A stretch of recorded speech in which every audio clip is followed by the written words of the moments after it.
Hello and thanks for joining me. In a video that I recently posted on this channel, I suggested that our time is running out on petrol-powered motorcycles because we're moving towards legislation, in the UK and Europe at least, which will see an end to the sale of all petrol or diesel-powered vehicles by 2030 and an outright ban on the use of such vehicles by 2035, which is only 13 years away. So it's easy, of course, to just moan about change and to cling to the familiar, and I have been told by a couple of friends, both of whom are millennials by the way, which I think is significant, that I need to just suck it up and accept that the future is electric. So stop being a dinosaur and clinging to the outdated technology. We need to change to save the planet. Okay, fair enough. Rather than just clinging to the past, let's look at the issues in more detail then. So firstly, yes, we do need to change. Oil is a finite resource, so we cannot just keep riding around on petrol-powered bikes forever. We do need to seek alternatives. I don't think that anyone can deny that. And of course, in terms of looking for viable alternatives, we are limited by the technologies that we currently have. Now, I grew up in an era in which, having put a man on the moon, or allegedly, anything seemed possible, and by the year 2000 we would all be driving around in nuclear-powered flying cars. Now, the reality of technological advancement and how it's impacted on our society has actually turned out to be somewhat different. The biggest technological changes that we've seen in society over the last 50 years have not been in terms of transport, but rather in communication and information sharing that does not require travel. And the recent COVID-19 lockdowns and worldwide travel restrictions have served to underline how modern communication technology reduces the need for travel, certainly in terms of keeping the business interests of those in power in operation. So if the economic interests of those in power can be served with much less travel among the general population, then many interests are served. A controlled population only needs to be able to travel far enough to get to work, and electric vehicles will serve that purpose. They're perfect for commuting. Short range is not an issue if you are just commuting to work, where you will then be for several hours and got the opportunity to recharge your battery. But what about motorcycle touring and adventure travel? Electric motorcycles are woefully inadequate to meet that need. But of course, what does that matter to those making the legislation?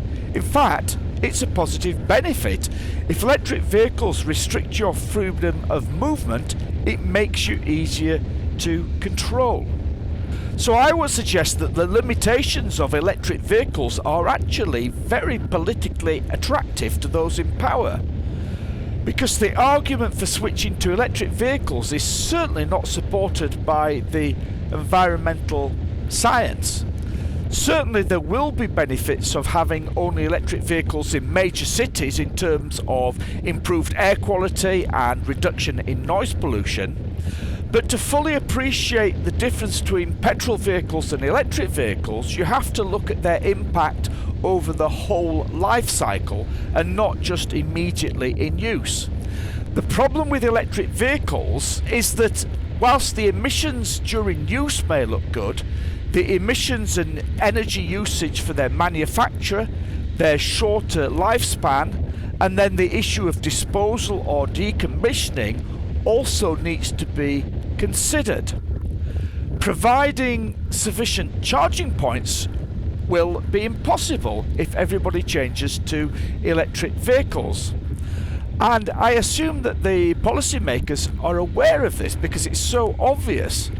We must conclude, therefore, that the plan is not for everyone to have electric vehicles in this brave new world that we're heading towards, but rather it will only be the select few who are able to own and drive electric vehicles. In fact, in the UK, the Transport Minister has already admitted that the plan is not to replace all current petrol and diesel vehicles with electric, but rather to reduce the number of vehicles on the road. So it's already out there quite explicitly, the idea that they don't want us all to have electric vehicles. Now, I've reviewed a lot of research on this, and the conclusions are certainly not clearly showing that electric vehicles have better impact on the environment than petrol vehicles. Of course, it's very, very complex. Many factors come into this, and I don't intend to get into all of those arguments in this video. But we are being rushed in a knee-jerk reaction to environmental change panic into moving wholesale into electric vehicles.